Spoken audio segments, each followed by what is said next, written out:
Anytime you think you have Graham, he comes up with something you know full well. Wait a minute, Bob Backlund has superstar Billy Graham in the air.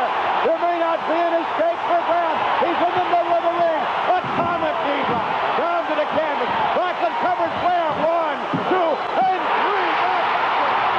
The World Wrestling Federation Championship. A dream come true. Eric Arjulo here for CamelClutchBlog.com and ProWrestlingRadio.com. And it is truly an honor today to be joined by former WWF, WWF, WWE World Heavyweight Champion Bob Backlund. Mr. Backlund is the author of a brand new book, an autobiography, Backlund, From All-American Boy to Professional Wrestling's World Champion, written by Bob along with Rob Miller. And Mr. Backlund, it is truly an honor to be speaking with you. Well, thank you very much, and it's my pleasure to be able to be interviewed by you. I appreciate all the things, all the support you had for me over the years, and that was great. Yep. Well, thank you very much. You and I talked previously, and as I told you, I'm 43 years old now, and I grew up in Philadelphia. Started watching professional wrestling in around 1981, 82. So I grew up in your era. You were my champion, and went to many Spectrum events, and it's just an honor to talk to you. And I've always felt over the years that, especially as somebody that watched you during that time period, I felt like you never got the credit and recognition you deserved.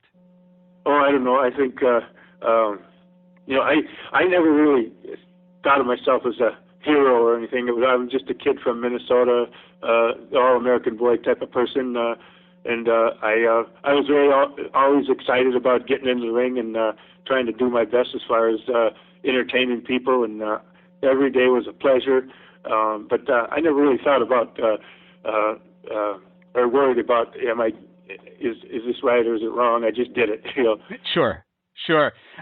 Speaking of the book, as we had discussed previously, I told you over the last several months there would be news alerts that would come out that you were putting a book out, and then it would get delayed, and that the book was coming. I was so excited when I first read that you were putting a book out. How long have you actually been working on this book? Well, I got an email, or actually a FedEx in 2009 from Rob Miller, and he said that I was his childhood hero in the book, and he wanted to write a book about me in his letter, and I met with him in Glastonbury, Connecticut, and he wanted to find out if I was really that person that he idolized, and he basically found out that I was that same person, and we went forward and started writing the book, and it took us 5 years. Wow, 5 years, huh? Yeah. 5 years. It's certainly, I put it up there as maybe the most comprehensive book I've ever read on somebody's career. I mean, it's just, for somebody like me, again, that grew up watching you and that followed you even as I got older through tapes and things like that and DVDs, it was just really great to be able to go year to year in your career. And it wasn't just like you glanced over a year. You put in detail what was going on every year, your challengers, the business. I mean, it was just so comprehensive that as a fan and even a student of the business, it's greatly appreciated. Yeah, every little detail was taken care of, and it was a lot of research, and it took a lot of time, and that's why it took us 5 years. But I think because of the quality of the book, it was worth the 5 years to get everything right. And I wanted to get a book out there that was the story of my life, and without any restrictions or somebody telling me you can't say that or you can't say this. Yeah, I just said it the way it was. So it's 485 pages. Did you have to cut any pages out of it? Were there a lot that had to be cut, or were you able to get it all in there? And there were some things that got cut from it that I didn't know about. They did it the last minute. There was some people that I worked with when I was in high school, and some people that I went to school with that had written things like Harley Race did. And they wrote about my life, but they wrote about what I was like when I was a kid. Yeah. And they didn't get put in. They took them out. I guess they wanted to just have the wrestlers in there rather than those, but or cut down the number of pages. Sure. I think they wanted to keep it below 500 pages. Okay. You know, the one thing that comes to mind as I'm reading the book is just what a great memory you have. I mean, all the detail. I mean, sure, there are matches that you can go back and watch on YouTube, but a lot of those matches aren't available. I mean, they're not on the network. They're not on YouTube. You either have to have them on videotape. I mean, you just have such a great memory of all the detail of your matches, the territories, and the business. Were you surprised as you sat down to start writing it how much you were able to remember, or have you always been known to have such a good memory? Well, I'm just average. You know, I'm just average or below average as far as memory is concerned. But I remembered every step of my life because you know, we went year by year by year, and it just kind of fell in place. And we had a lot of fun doing it. But every day, when we met, it got better and better and better, and it increased. And the hardest part for me, and the last thing I talked in the book or put in the book, was about my father. I had really whether I should do that or not, but then I decided that that was part of my life, and that was part of the way I became the person I was because of everything that happened in my life, and that was one of the first things that happened. Was my father was a poor drinker. Mm-hmm. Yeah. So, you know, and something else that comes to mind is just doing this kind of interview with me, and I've listened to some of the interviews you've done recently to promote the book, and they're very honest, they're very open, and you know, I mean, just as a fan over the years, at least over the last 10 years, it's been very hard to find a good Bob Backlund interview with somebody because it seems like, I don't know if you've been reclusive or just people haven't approached you. Did you intentionally keep a low profile to kind of save these stories until the book came out, or did people just not approach you in recent years for interviews? Well, you know, I always, you know, like I had an oil business. I did drywall for a while. I was a bail bonds for a little while. I always had something going on in my life other than wrestling. So I kept busy all the time. But I did want, if I was, I know, and I've been sort of working on a book since the 80s or 85. It was never like in the 80s, we couldn't find a publishing company that would have been one of the first wrestling books out, and they didn't know, the book companies didn't want to take a chance. Wow. And then people would talk to me about it, but I didn't know if I wanted that author to write it or help me write it.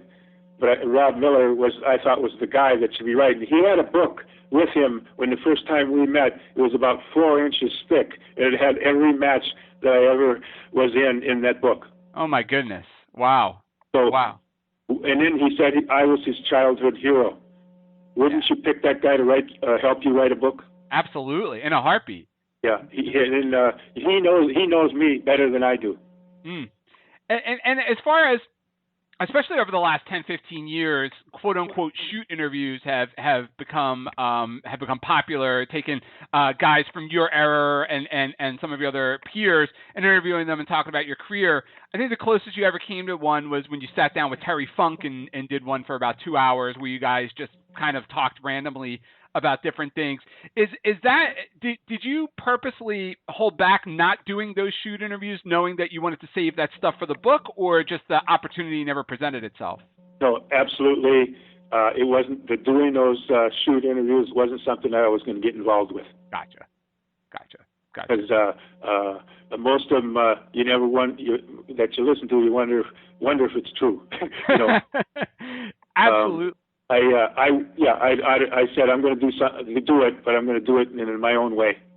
Gotcha. Because I'm sure you must have had offers over the years to sit down and do those kind of interviews. Yep. Yeah. Everybody wanted to find out what happened in the 80s. Yeah. In '83, you know, I wasn't going to do that because I thought there would be something bigger and better. Yeah. And I mean, again, as a fan, I'm really glad that you saved it for the book. Because I don't think it could get much better than this. I don't think there's any interview that you could have done that would be as comprehensive as to what you put in the book. Yeah, and you know, patience is a virtue. Good things come to those who wait, right? Yes. There's always the time and the place. Yes. So talking about the book, I've had the pleasure of reading the book, and I finally finished it last night, knowing that I was going to speak with you today. I wanted to make sure that I finished it last night. So I want to go through the book a little bit and touch on some points, and maybe some things maybe you didn't expand on in the book that we can talk about. The one thing that I took away, and you and I talked yesterday, and you asked me about the book, and I said, what I really took away from the book was just all of the hard work that you put into before you became champion in the WWF, WWF, and just all the things you learned about in the territories. And what's really fascinating to me is as you read the book and you read about your journey through the territories, you point out different things that maybe Terry Funk taught you, or maybe Dick Murdoch taught you, and it just reinforced how well prepared you were to become world. You can't just take anybody and make them a 6-year world champion. I mean, you were really prepared for that spot, weren't you? They used to search back then. They used to test you on certain things. They used to figure out, I wonder if this guy could handle himself if somebody didn't want to do the job in the ring.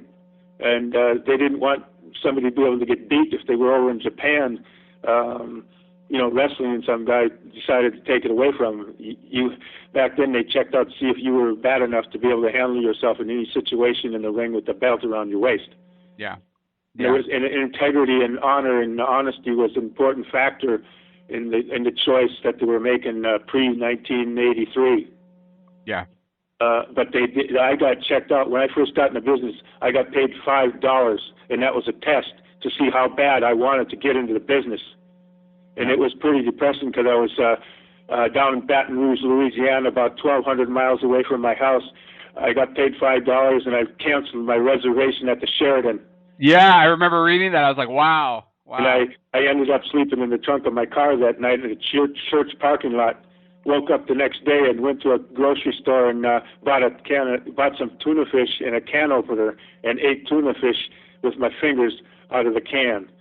And the can opener used to be my most important tool back in those days.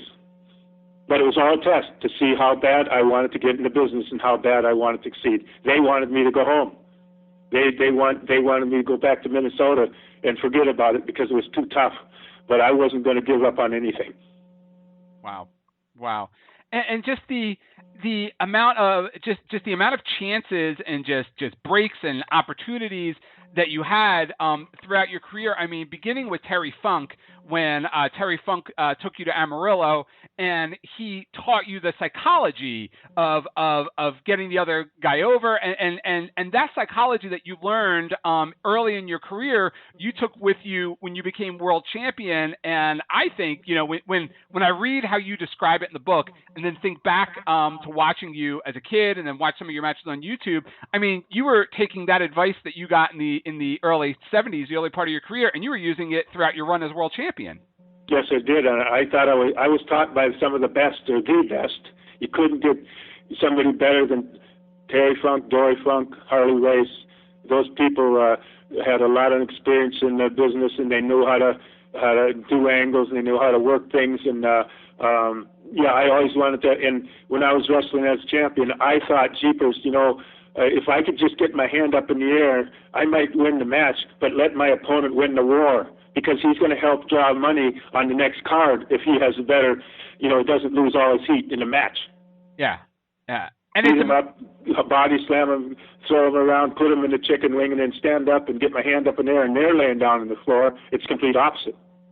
Yeah. And it's amazing when I read how you described that, and then went back and started watching some of your matches on YouTube with Patera and Morocco and Valentine. That's exactly what happened. That's exactly how it played out.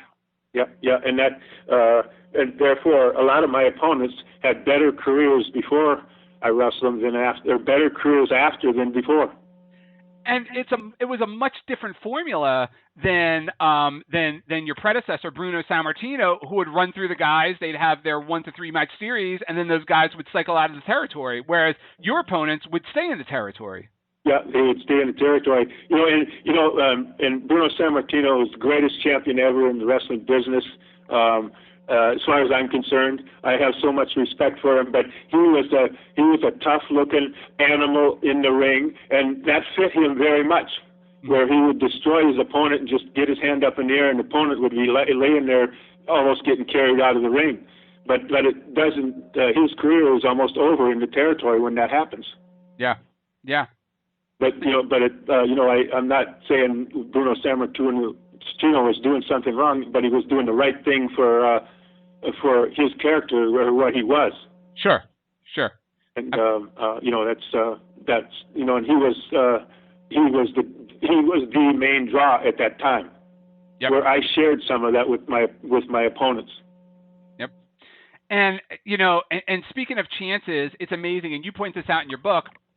It's amazing how a one-off match that you had in between territories with Harley Race in Omaha would be so influential to the rest of your career. Yes.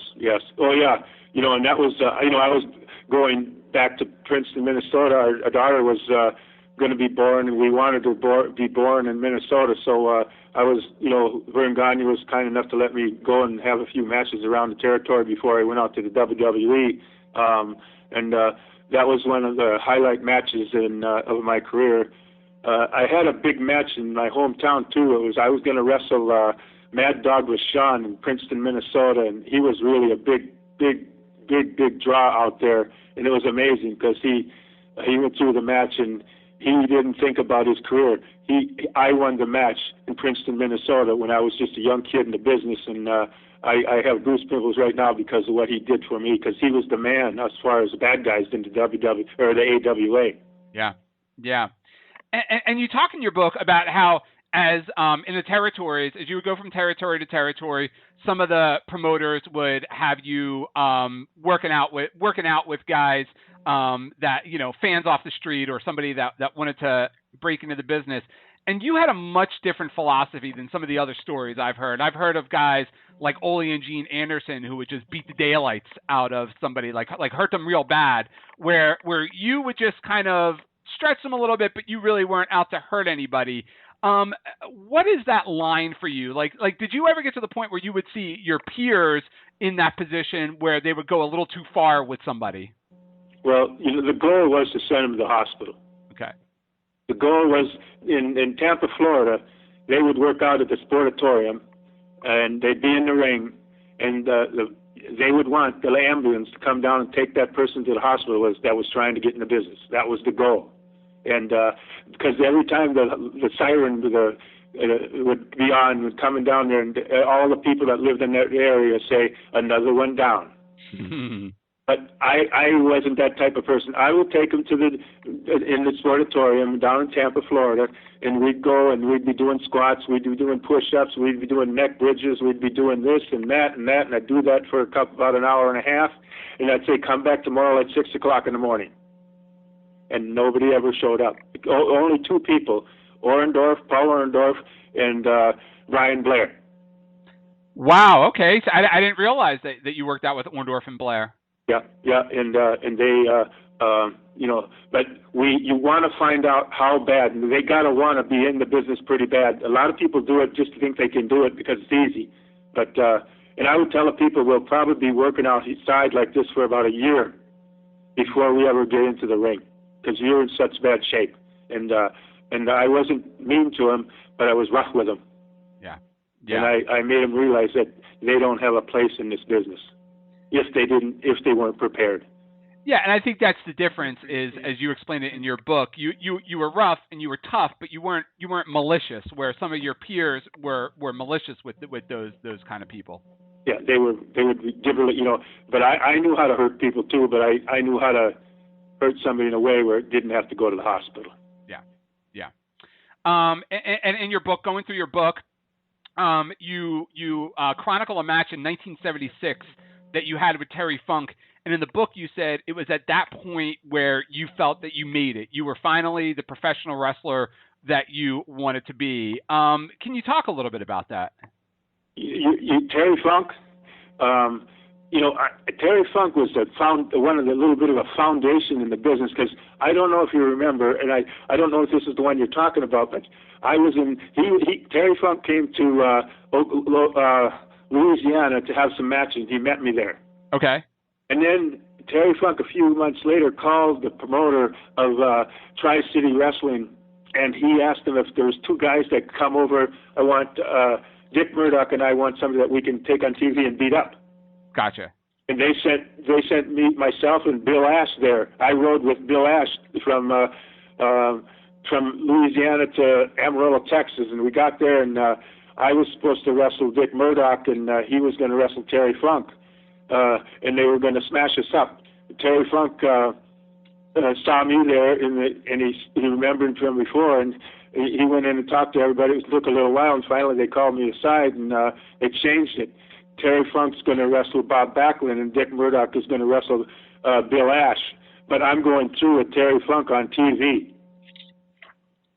Got it. That was a foundation. That got around the business pretty big time. Terry, I don't know why he did that, but he saw something or he thought this or that, but he told me exactly what we were going to do. He was going to take over. He was going to beat me up. He was going to make the people look like it was just going to be another smash. I made a comeback, and he stopped it. I made a little more comeback, and he stopped that one. And I made another comeback, and I almost beat him, and he was running from me at the end of the match, and I was running after him, and it ended in 10 minutes. Yep. In that match, everybody changed their opinion about me then. Got it. And you talk about in the book all the various opponents you wrestled on the way up to the WWF, wrestling everybody from the Funks to Abdullah the Butcher to Harley Race many times to Jack Brisco to Randy Savage. How valuable was that to wrestle all these guys of all these different styles to when you finally become world champion and then you have all these different guys and different styles coming through the territory? Well, you know what, and that's, like Terry and Dory and Harley, they nursed me along as far as how it should be in the ring and what should be going on in the ring. And you got to realize there has to be all kinds in the ring. You think, a wrestler, maybe he wouldn't like a guy like George the Animal Steele. But I liked him. I liked working with him, but it was my biggest challenge because I wasn't used to going in there. I was used to going in there and doing a headlock and a hip toss and a hammerlock and a step over a toe hold and a short arm scissor. It was almost like a lesson going in there with him because I just followed him along and try to learn from him. But I did enjoy them. They were hard for me at first, but I enjoyed going to the ring. I enjoyed entertaining people, and you have to have all kinds. If we're all the same, that's not good.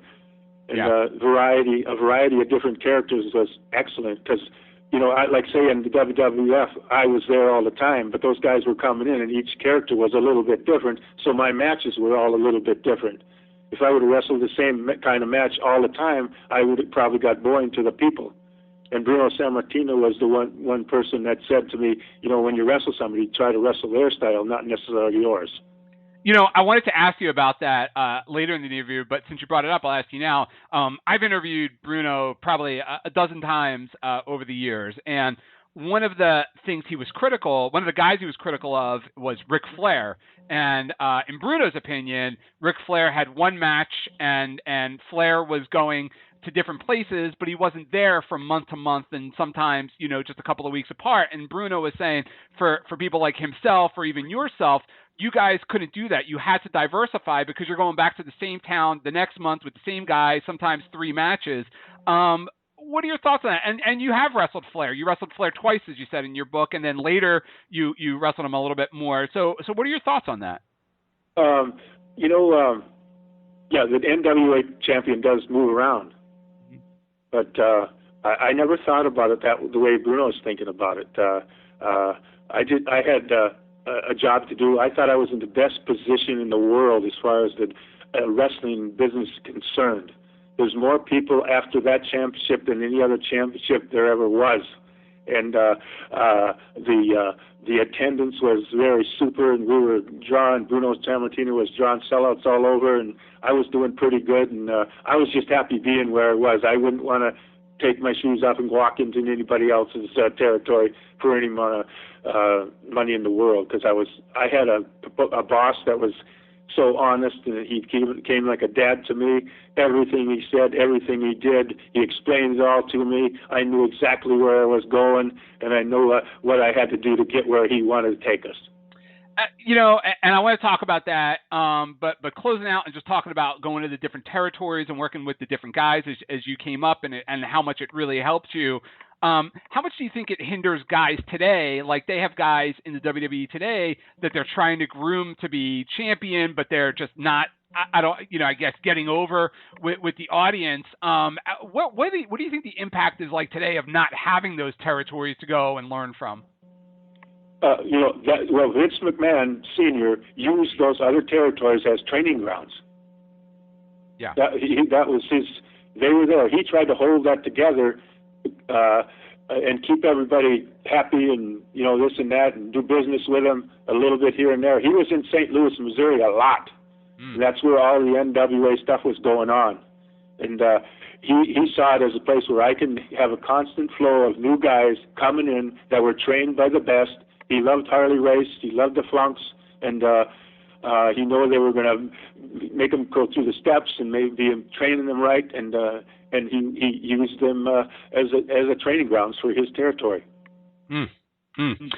So, speaking of Vince Sr., you talk a lot about Vince Sr. and just the relationship you had with him and with such reverence. You talk about him throughout the book.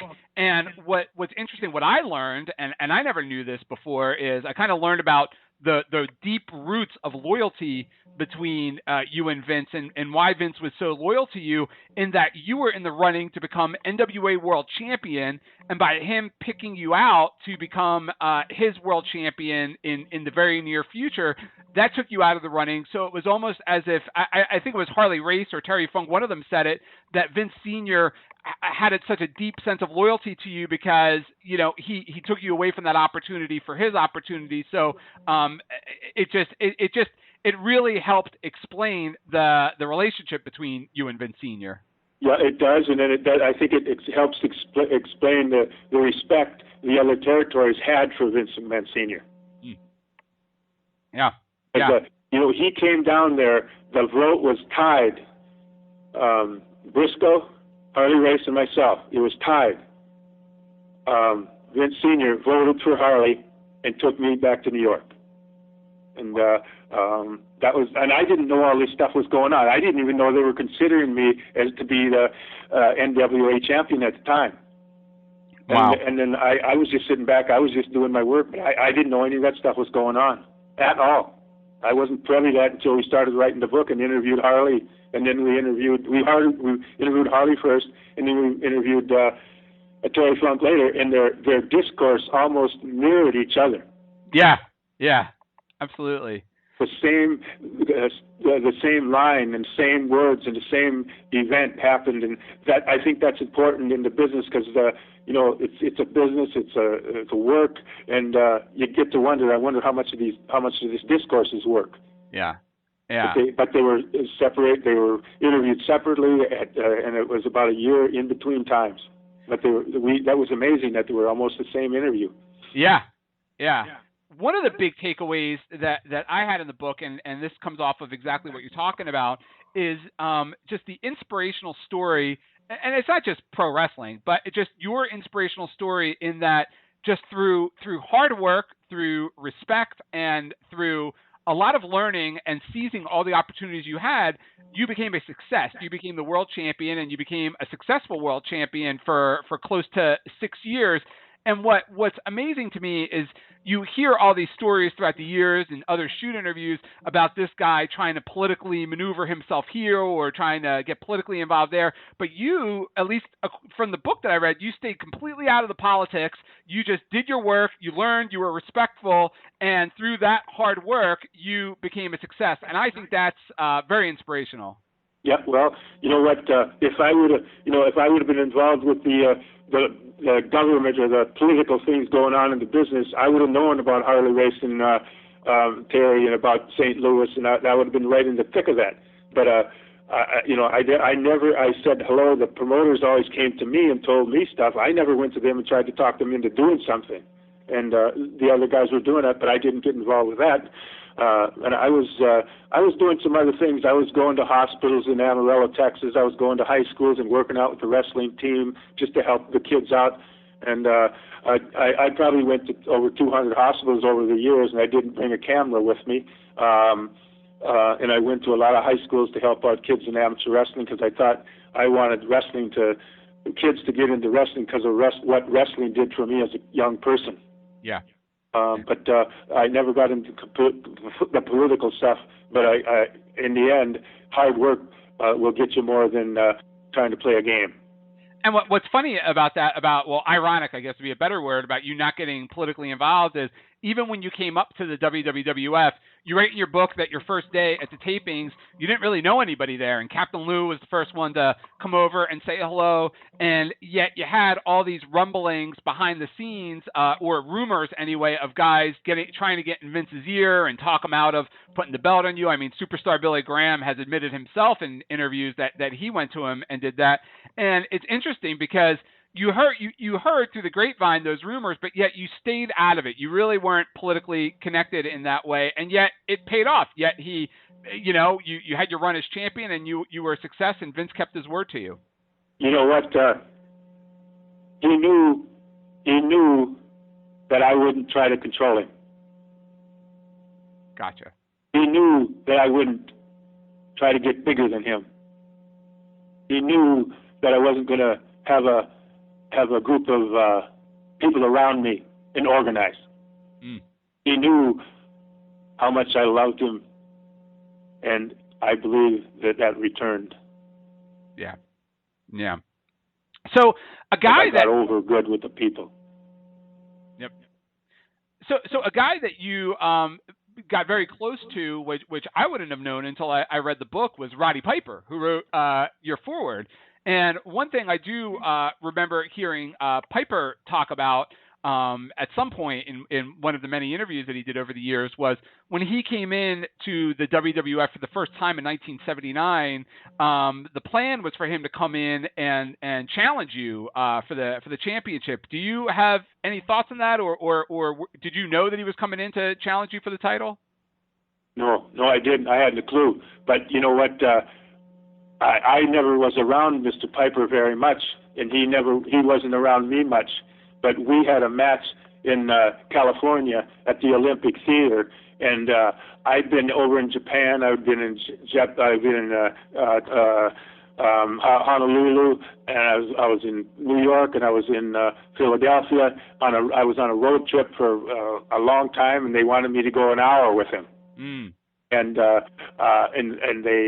were a little worried. They asked me that because I was wore out, and I said most definitely. And we went in the ring, and we got to know each other very well in that match. And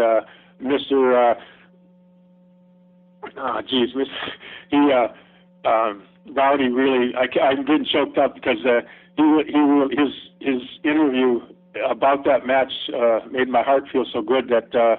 It was amazing, and he respected what I did in the match with him and how it went. And he said that it was a stepping stone of his career, or really a push up as far as his success level for the future. Mm. Mm. And you briefly mentioned this in your book, and before you mentioned it in your book, as I got to the chapter, the 1983 chapter, I was thinking about immediately, just remembering back at that time, how big it would have been with Piper and Orndorff coming in, how big those series with you would have been as world champion, and especially Orndorff. I think as a fan looking back, a 3-match series with Orndorff in the Garden would have been right up there with your Valentine Morocco series. And I know in the book you talk about that as well, and you said you wrestled Orndorff a little bit right before you left, but just in retrospect, and especially as hot as Piper got as a heel, how big do you think that could have been, you and Piper and you and Orndorff for the title? Oh, I agree. I agree 100%. But again, and that's another. I never got into the politics. Vince and McMahon and I didn't discuss that. He told me things that were in the plan, but he didn't discuss Piper or Orndorff with me. And so I knew that were not going to be something that it was going to be in the garden and return matches. They were in the territory. Yeah. So, and maybe he talked to them, or maybe he did this and that, but he was designing the road that we were taking, and I just followed up and did what I could in the ring to help make that road happen. Got it. So it was always you start a match, you get a match going, and what do we got to do to get to that match? Yeah. Or if you set a goal in life. You set a goal in life that you want to be this or that. Now you got to think about, how am I going to get there? Absolutely. No matter what age you're at, no matter what business you're in, whether it's wrestling, whether it's football, whether it's selling cars or making food or having a diner, it's the same thing. You got to work hard, and you got to have goals every day, and you got to achieve those goals. Yes. So it's interesting that when Vince Jr. Took over and Hogan had his title reign, that Vince Jr. really tried his best to separate you guys from the house shows. And you say in the book you worked a couple of shows together, but not a whole lot. But yet earlier in your reign as champion, Bruno Sammartino, who was larger than life for many of those fans at that time, comes out of retirement, and now he's doing shows with Mosca and Zabisco. Was it tough to have that shadow of Bruno looming over you, or did you relish that opportunity? I know it didn't affect me at all. I didn't, I wasn't this guy's going to try to get ahead of me, this and that. I wasn't worried about that at all. I knew that I trusted my boss completely, and I was just happy that he was out there wrestling, and I know he loved the business, and he was doing it. That's what he retired for. He said I want to retire, and I want to be able to come back and do a few matches here and there, and that to me that was great. Yeah. And I have the utmost respect for him. When I first met him, I didn't know him at all, and he didn't know me at all. And in the Philadelphia arena, and we didn't talk at all hardly. We just shook hands and said hello and this and that. But it took us 2 or 3 years to find out that we're pretty much both on the same page. Yeah. So I want to dive into the 1983 title change. Fascinating to read about it in your book. We've heard all kinds of stories over the years, but we're finally getting it straight from your mouth in the book, and just as somebody living it. Just from a fan's point of view, I could tell you at the time, the WWF, they used to have some kind of a free phone number that you could call as a fan, and they would put the results up of the Garden shows at like 11 o'clock or 11:30 at night. And I would always, start calling at about 11 o'clock and wait. And finally, sometimes they go up at 11:30 and to hear the results because I couldn't wait. I lived in Philadelphia, so I didn't know what happened. And I remember calling that night and hearing that you had lost the title, and I was shocked. And I even got a little choked up because I didn't even see it coming as a fan. I could have seen it with Morocco and Mass Superstar and Sergeant Slaughter, but I didn't, as a fan, I didn't see it coming with the Iron Sheik. And it sounds like in the book, you didn't even see it coming until, of course, you had the conversation. Yeah. That was a complete turnaround as far as the way I was treated. Yeah. And, prior to that, I would have known every little thing, and I would have agreed to it because I'd been tested so many times. I never, ever turned a promoter away or anything that came and said, here's what we're going to do. Do you mind? Yep. What's really interesting, and you write about it in your book, is that the last couple of weeks that you had as champion, that after you were told about the plans, and that it was really hard that month mentally to wrestle as a lame duck champion, knowing that this is it, because for almost 6 years up to that point, there was only maybe one threat of that happening when Vince Sr. asked you about Jimmy Snuka. So if you could talk about that last month as champion. And the other thing I wanted you to talk about, which I thought was fascinating that I read in your book, was just how you said how difficult it was not to give it away on your face as you walked to the ring that night in Madison Square Garden. And I can't imagine how difficult that must have been. Yeah, it was, all that said, the way I was trained when I got in the ring, I tried to do what's best. No matter how bad I maybe wouldn't have wanted to do that, still it's a business, and you have to treat it like a business, and you have to. And because of the way I was trained, and I was really kind of disciplined with that training as far as, okay, let's maybe we don't like it, but that's our business, and we got to do what we got to do in the ring. And I tried to do my best that night and make it look as real as possible, and then go from there. Yeah. And something else that you mentioned in the book, which I never knew about, and I never heard this mentioned on any interviews or in any other books, was that Vince Jr., before the title change, told you that you were going to come back the next month and rematch, and that you were going to get the belt back. Yes. Yeah. Yeah, and then 2 weeks prior to the match in the Garden, I was taken out. Yeah. Something else that's also, I mean, the whole thing is fascinating, and it's just amazing how honest and forthcoming you are when you write about this and the stories behind it, is that Dick Kroll, the referee, was not in on the finish. Was that customary, or were referees for title changes normally in on the finish? They're normally always in. You have to know when to do it, yeah. Yeah. So why do you think that he wasn't in on the finish? I have no idea. It didn't have to be, it wasn't like, it didn't have to be, it wasn't like a pinfall. You want to be right down there and get it, you don't want to have him stand on the other end of the ring or something at the time when that's going to happen. True. Coming in, it wasn't crucial.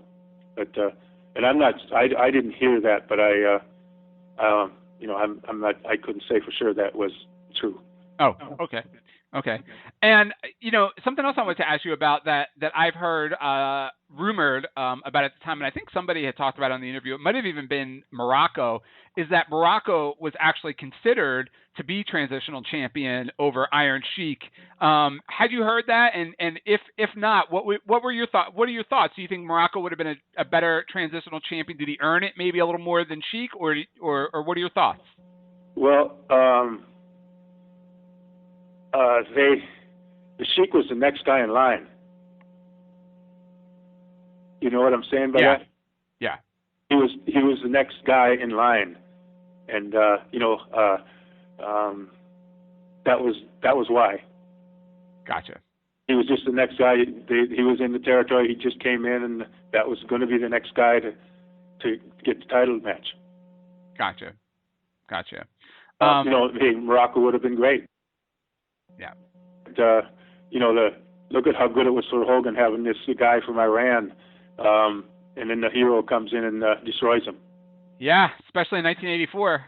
Do you think they would have let Hogan destroy Don Morocco like he did the bad guy from Iran? I doubt it. Highly doubt it. The effect wouldn't have been the same. Yeah. Sometimes I wonder if Vince McMahon didn't know this way ahead, Vince McMahon Sr., because it's a lot easier to follow a babyface, all-American boy kid with a monster. Yeah. And you even talk about, speaking of Sheik and his heat, you even talk about the match that you had with him where he won the Battle Royal, and even at that point that they knew that he had so much heat on him because of the political situation in Iran that they were worried even then about him starting a riot. Yes. And I think in that situation, that was a good person to have Hogan go in and do that to. Mm-hmm. And it didn't last very long. So in the book you write about, and I remember watching this as a kid, like it's like clear as day, when you brought Hogan out as your tag team partner in the match on television.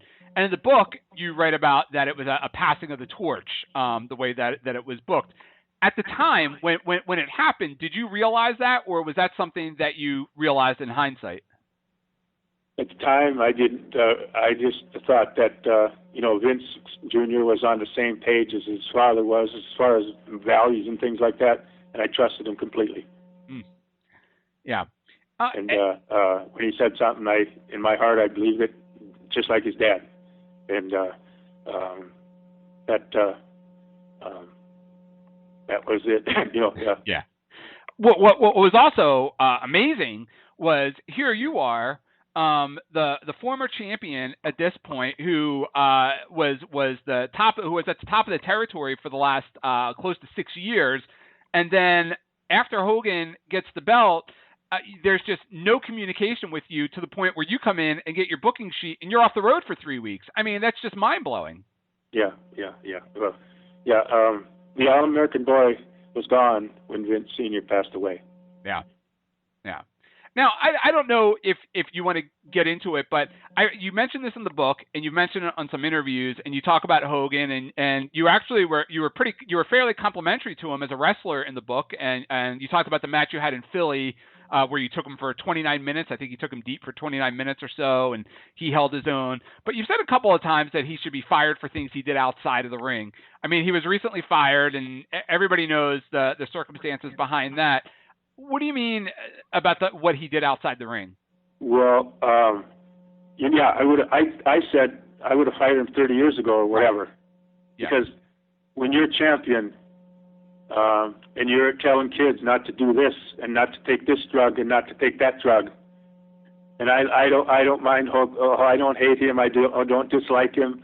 I respect for what he did in the ring, but I don't respect that he was telling kids not to do those things and he'd sneak out and do them himself. You have to stand up and you have to walk the walk, or else you're not the man.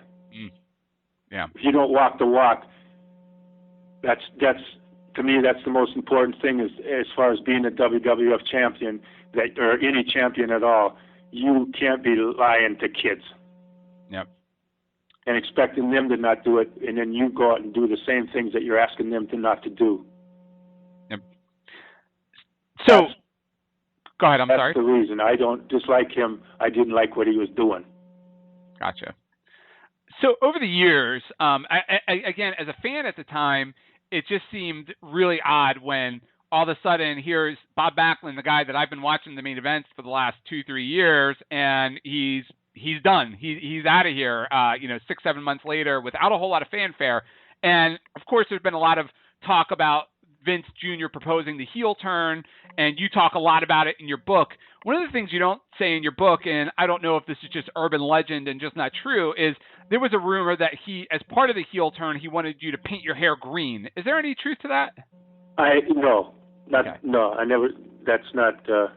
He might have told that to somebody else, but that never was told to me. Okay. It's just, hey, we want you to wrestle him. I would have wrestled him. I would have wrestled him for sure. Mm-hmm. If he would have came out and just said things, I would have never turned bad, but I would have wrestled him. Yeah. And then we would have found out who the good guy or the bad guy would have been in the ring. Yeah. And I would have been happy with that. But I at the time, because of the situation and the age of our daughter, and because I was doing what I was doing with kids around the country and trying to get them into amateur wrestling, telling them not to do this drug and that drug, and telling them to work hard. But I wasn't going to do bad things. But I would have went in the ring and had a match with him, and then we would have said that we would have found out who the fans were going to make a good guy or the bad guy. And what's interesting is you point out in the book the match you had with the Iron Sheik in the Spectrum, and I was there. I remember it clear as day. I was there as a paying customer, and you said that there was a very subtle hint of the heel turn, just you getting out of the ring while he posed and did his thing. But I just thought that was interesting that even though you said no, they still tried to transition you into that role through booking, but yet you're still saying no. I thought that was interesting. Yeah, there were some matches that they put me in against good guys, and I think they were trying to see if I would turn. Oh, that too, yes. There were some matches that with Brian Blair a couple times, and a few other people that were, young babyfaces in the business, and I think they were trying to test to see if they could turn me into a heel. But, I wrestled Dusty Rhodes in Japan one time, yes. And that was a test also. Dusty became the heel. Yes. And that was a great match. I mean, I remember in my teenage years, I got into tape trading where a lot of fans would start trading tapes of different matches that you couldn't get in your area. And that was a hot match that was traded around the tape trading circuit at the time. And it was a great match. That was a great match. Dusty did a heck of a job. But you know what? There was people out there that said nobody could ever turn Dusty into a heel. Mm. Nobody could do that. So they figured he was going to make a heel out of me. Is that why when you left the company in '85 and you did the stuff with AWA and Pro Wrestling USA, you did a very few dates for Jim Crockett as part of that agreement? But is that why you didn't go full time to Jim Crockett, because Dusty was booking and he was the top baby face and there just wasn't a spot open for you there? No, I sensed that I should have stopped when Vince Sr. passed away. I just should have stopped. Mm. There was no sense going any further, you know. Okay. And those guys all had their people that they were gonna, you know, they had their group, the group around them that were gonna, and I wasn't in that group. I never got into a clique. Yeah, the politics again. Yeah, I didn't need a clique, and I didn't want to, and that's, you know, I should have just, once he passed away, I should have just stopped and went on my way. Did WCW ever try, like, I'm talking like the late 80s, like 88, 89, 90, did WCW ever try and bring you in? No. When you say no, you they don't look at you the same way. And again, who was running that business for that company? Who was running the bookings and stuff like that? In WCW, I think you had Dusty and you had Ted Turner then bought it. But they had people that Flair. I knew those people, but I wasn't one of their boys. Gotcha. So I was, you know, if I was going to make a decision, I was going to make it on how it was going to affect me and my family. Gotcha. I wasn't just going to just do anything that they wanted me to do, and they want to have complete control, and I kind of understand that. So speaking a little bit about Jimmy Snuka, you talk about him quite a bit in your book. What I thought was interesting is that you mentioned when he came into the company, he came in with Bob Orton Jr. and Blackjack Mulligan, but yet when he came in, he was slotted, I guess you would say, third on the totem pole from those guys, and Orton and Mulligan were expecting to have these big series with you, but Snuka just got over so big, so fast that they pulled an audible and wound up putting him right into that program with you. Yes.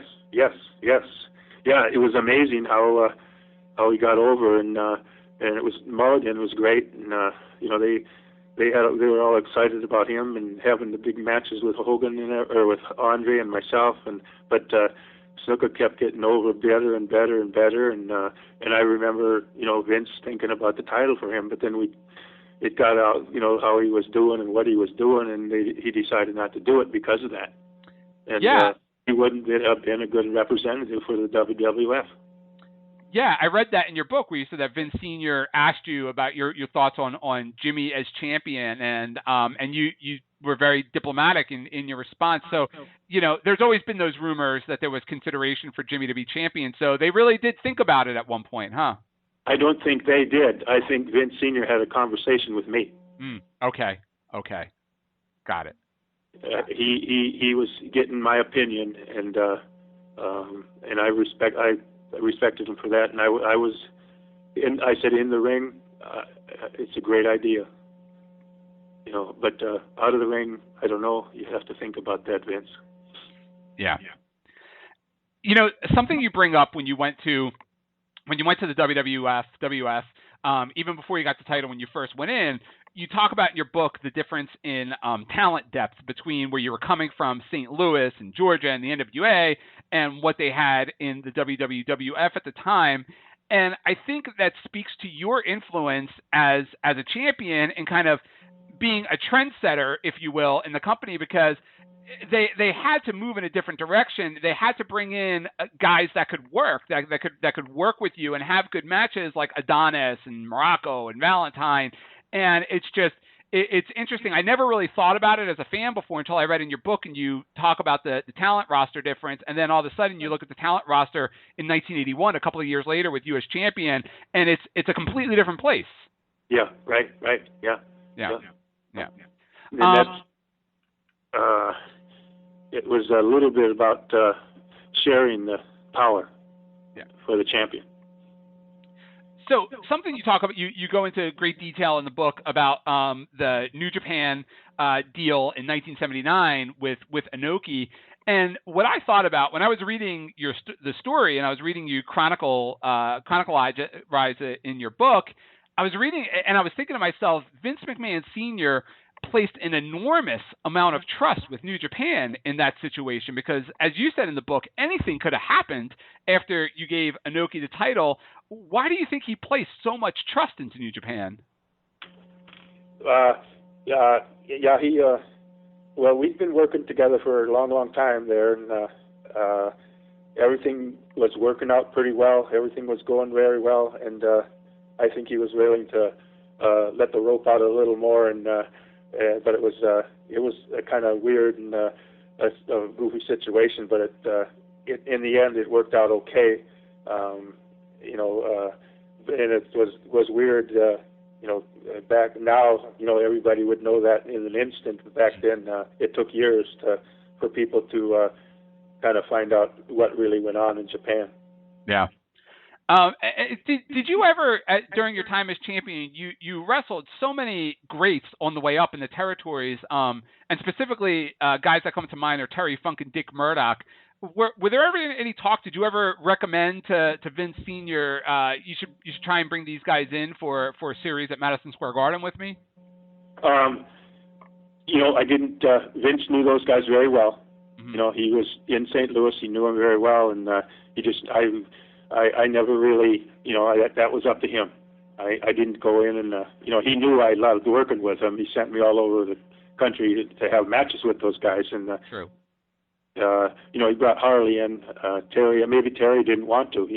He was in Texas, and his father passed away, so he was running Amarillo Wrestling, the territory, and maybe he didn't want to come up and do a match in New York. That would have been fantastic. Yeah, yeah. What's interesting? I was just talking to somebody about this. Is that your style, especially when you were world champion, it's kind of come full circle. Because over the last decade here in the United States, that style has become more prevalent, like in Ring of Honor and some of the more strong style, and even some New Japan.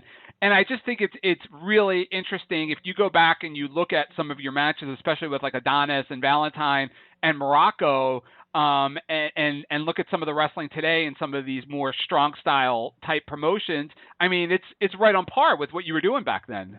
Yeah. No, well, the art of telling the story in the ring is pretty crucial, but it's hard to do that on television. The matches have to be different when they're on television versus being in a house show where there is no television. Yeah.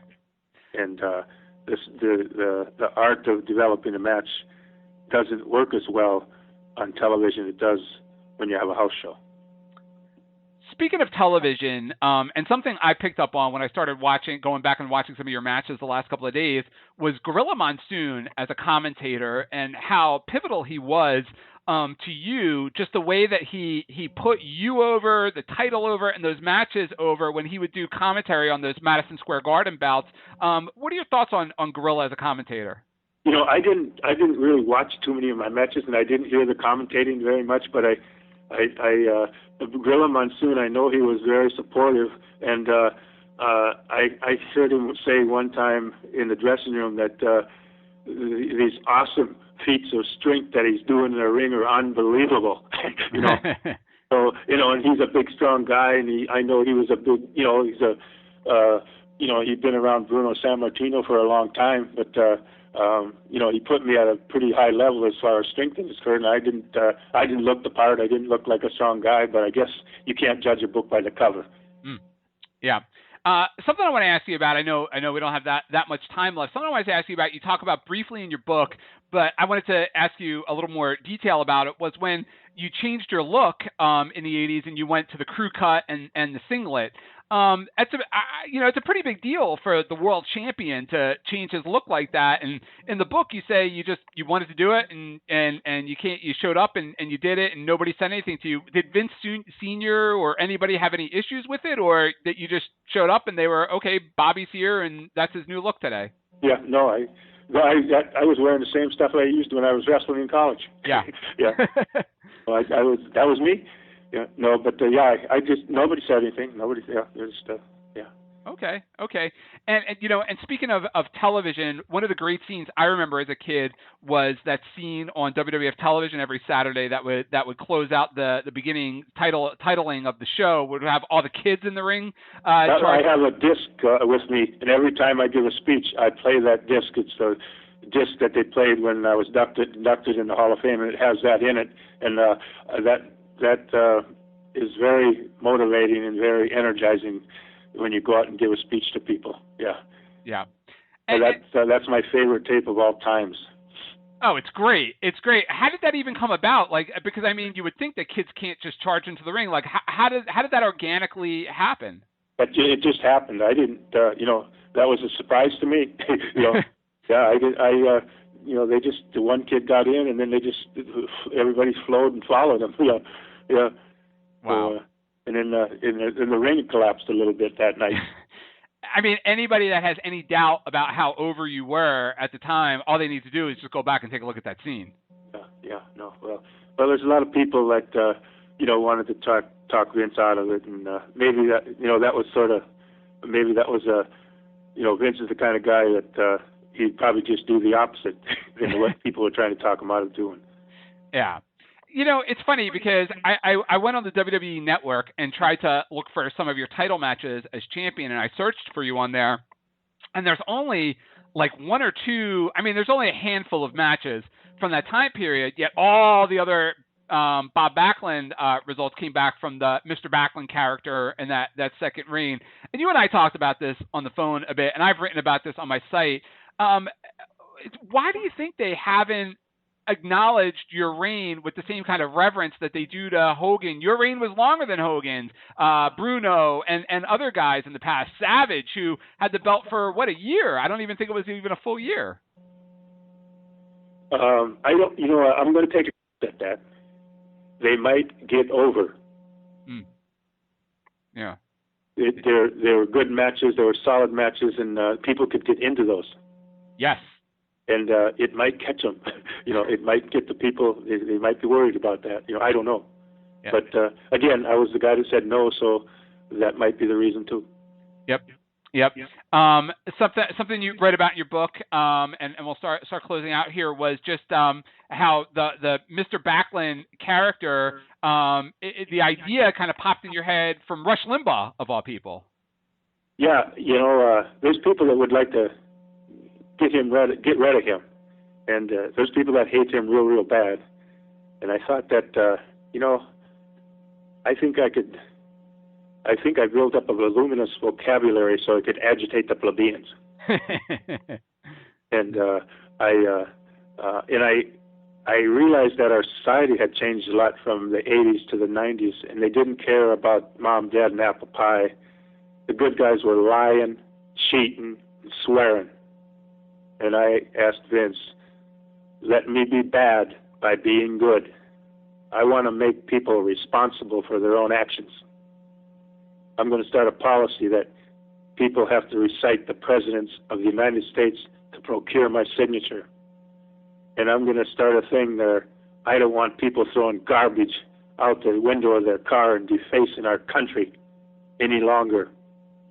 And I didn't think that was bad. I thought that was great, and that's why I was so intense and so wild-looking when I was doing a promo, because I was believing everything that I said.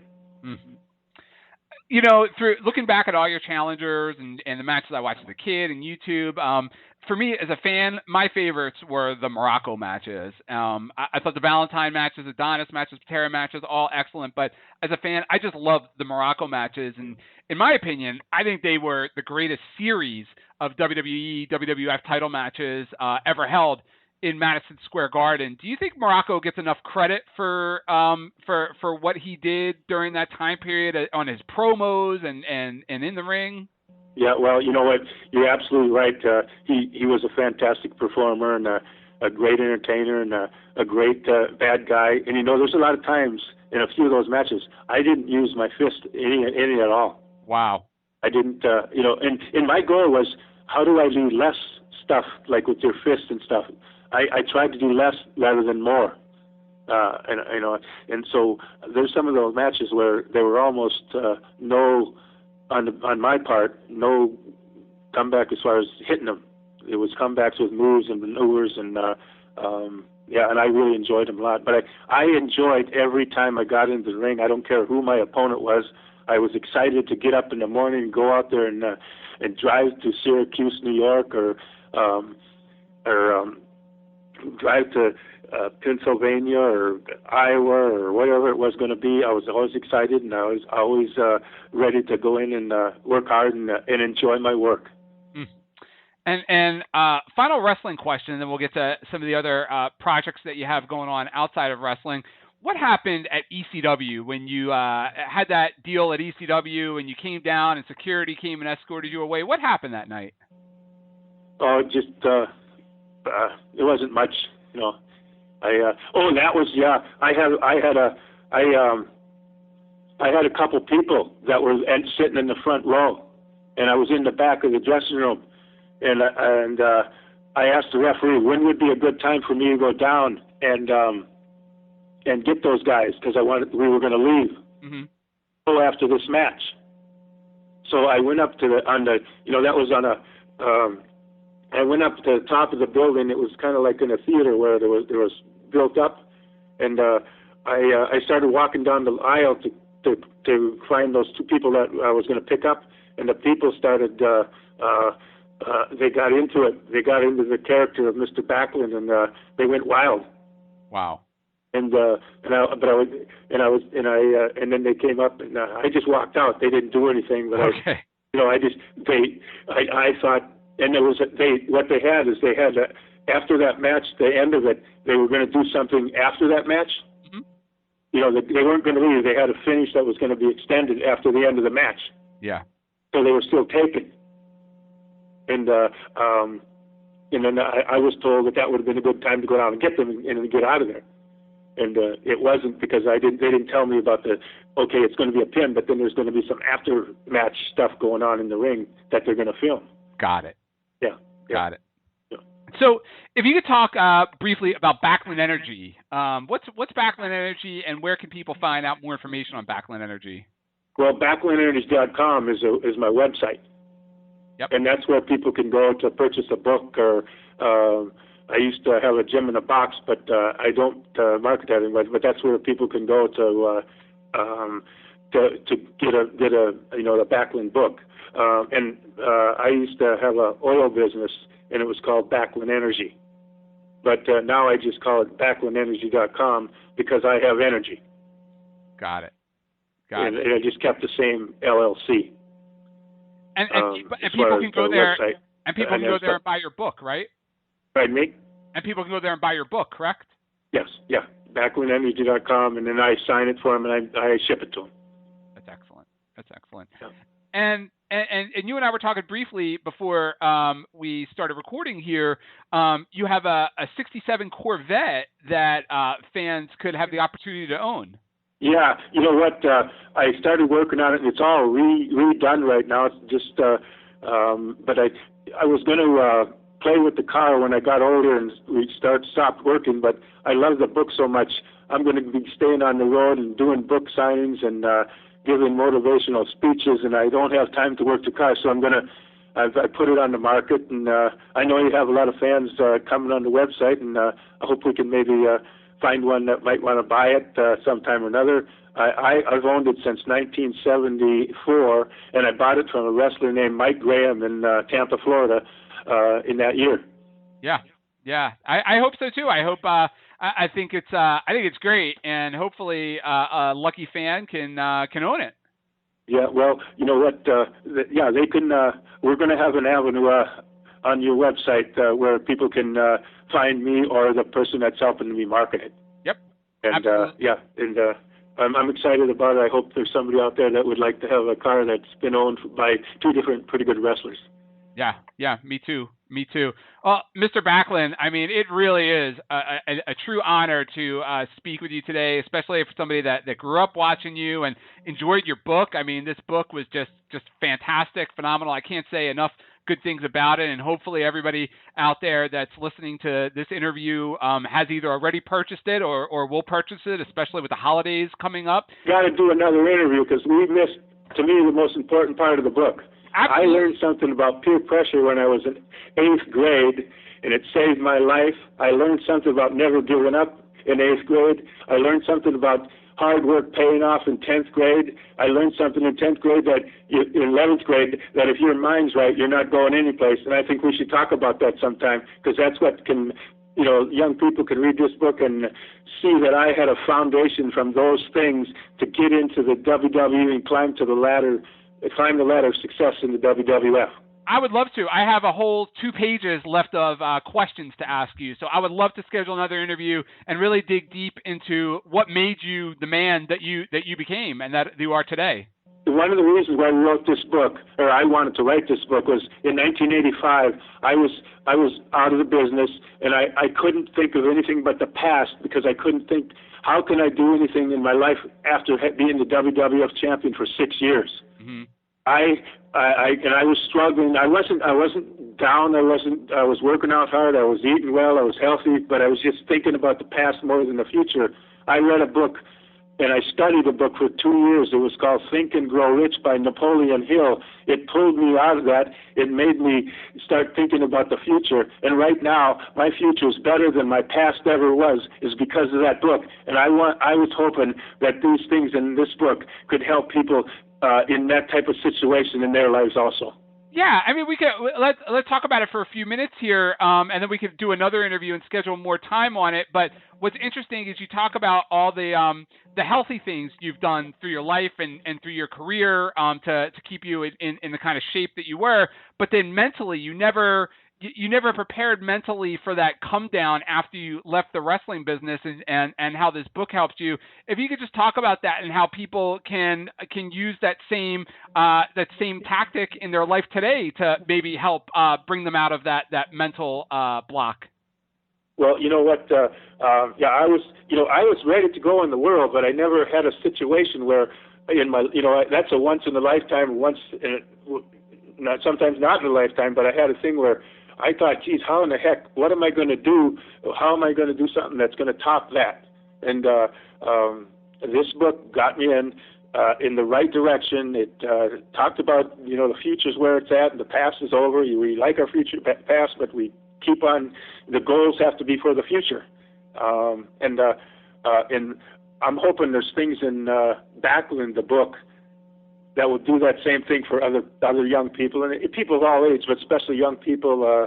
Everybody makes mistakes, and it's good to make mistakes because that's how you get better. Yeah. And if you don't fix the mistake, like I had a thing about peer pressure in 8th grade, and I never succumbed to peer pressure again in my life. And it probably saved my life because when I got into the wrestling business, everybody was trying to talk me into doing marijuana with them or doing this and that with them, including some guys when we were driving around in Atlanta, Georgia after a match. I said no because of 8th grade. And I probably would be dead right now because most of the people that tried to talk me into taking drugs with them aren't here today. Something in 8th grade was that important. But you can't forget about that. You've got to remember it. You've got to never do it again. That's how you get better. If you make the same mistake over and over and over again, you're just going to stay mediocre. Fix the mistake and get on with your life. That's what it's all about. Yeah, and it's when you talk about that and you talk about the incident in 8th grade, I'm thinking about when you were, and you talk about the incident when you were in the car with the other guys, but I think about when you became WWF champion, and here you are, you're now a celebrity, you're in New York City, and I mean, it's well documented the temptations that celebrities and athletes had in the late 70s and early 80s with everything from women to drugs to alcohol, and yet you stayed clear of that, and you had a healthy and successful life in and out of wrestling. You had a beautiful family, and I think it's very inspirational in that you were able to take those lessons that you learned early and that kind of helped you focus on your family and your career as opposed to getting dragged into those extracurricular activities. Yeah, you're absolutely right. in the book, there was a big thing that happened about. I found out that hard work really pays off in something that happened through amateur wrestling. And in 8th grade, I was on top of a fence already, standing up on top of the fence, gonna fall on my face and be a disaster as far as success is concerned. And amateur wrestling and the things that I learned from it were very beneficial for climbing the ladder, and I'm very excited. That's why I am driven to go out and introduce the book to as many people as I can, because I believe it can do the same thing for them.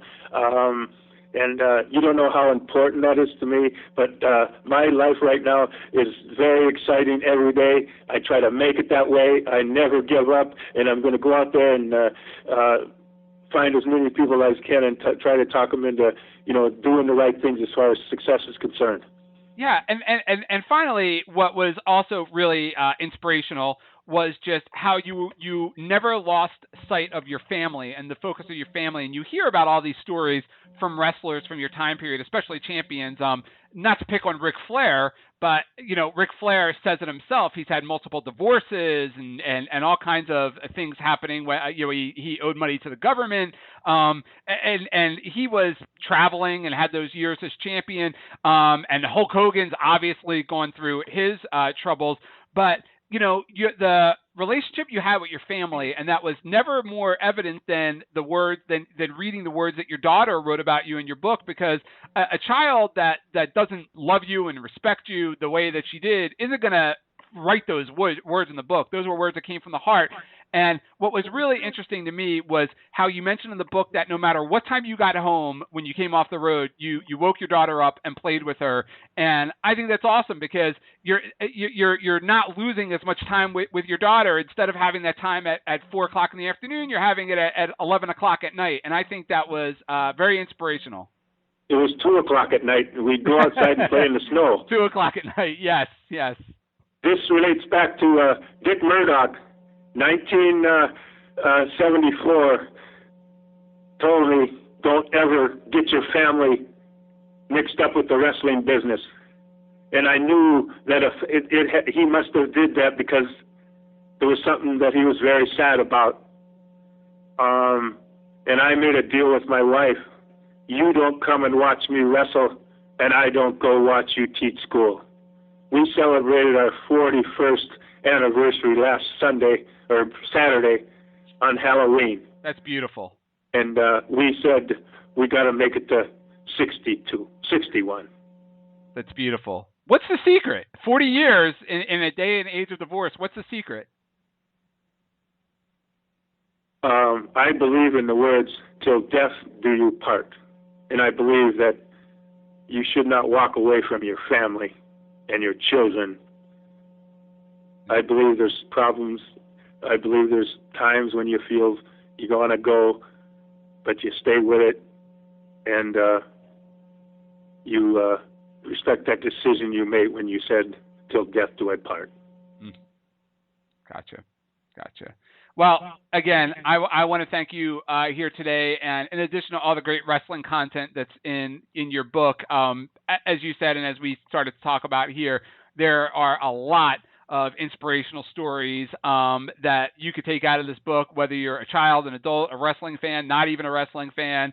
And I'm just very happy that you wrote it, and I think a lot of people appreciate it. Yeah, I'm very happy with it, and I'm very proud of having the book out there. And I want to thank you for allowing me to come on here and let the people know where they can purchase it or where they can get it. And it's a book that you don't want to just read it once. You want to study it a little bit, because if you're going to change your habits, you have to work on it a little bit. It doesn't happen overnight. You can't just read a book and then put it aside and say, I want to be like that. You got to work on it a little bit. It's not very time consuming, but you got to do some things on a day-to-day to change your habits. And you'll love what you do if you stay with it. I think that's great. And yes, we will have all the information on the website on how to purchase the book, and of course your Corvette. And I'd love to do this again sometime and get more into it. I mean, there's so much to talk about. Again, a real honor to have you here today. Yeah, and maybe next time we could do it live together. Yeah, that'd be a lot of fun. Yep. Great. All right. Thank you very much. Yes, thank you, Bob. Appreciate it, and best of luck with the book. Yep. Thank you. Appreciate it, and best of luck with the book. Yep. Thank you. Appreciate it, and best of luck with the book. Yep. Thank you. Appreciate it, and best of luck with the book.